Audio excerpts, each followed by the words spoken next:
Nashville has become home for you, but I want to go and talk about Taylor Mills, Kentucky, and what are some memories from your childhood that you hold close to you and something that's special about your town? Oh my gosh, I mean, that's the town that made me.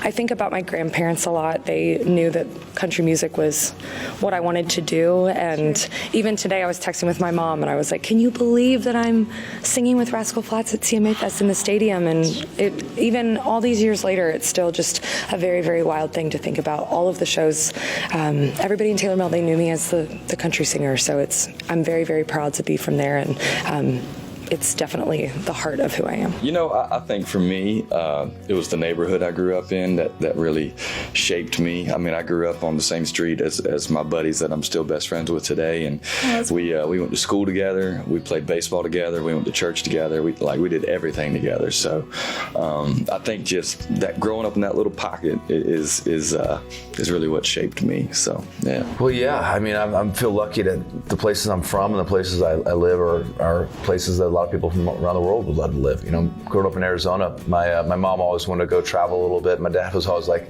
we live in a place where people from all around the world are traveling to be here for their vacation. Why would we go anywhere? And we didn't. I never flew in a plane until much later. You know, as a kid, we drive to Colorado to go ski at a place called Purgatory, and we'd drive to Lake Powell to go out on the lake. That was it. We just kind of lived in this little area, the Four Corners states, and it's just memories of being out in the desert as a kid. You know, we had a lot of desert where we lived. Even though we lived kind of, near stuff, there's a lot of empty lots and stuff that no one had developed. So I cut grass all summer and saved up about a go-kart for $200.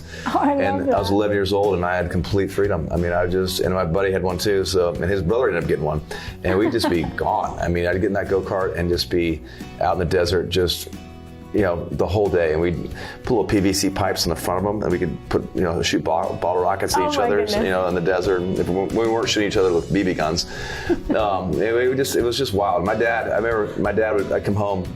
He had this lazy boy, which I now have in my house. My dad passed away a while ago, but I have the same lazy boy. He'd be there. And he'd have like these things connected to him, and you'd be listening to a cassette tape that's like a breathing thing, and because he had high blood pressure, I'm always like, what's he doing in there? And now I realize the reason he had high blood pressure was because of me.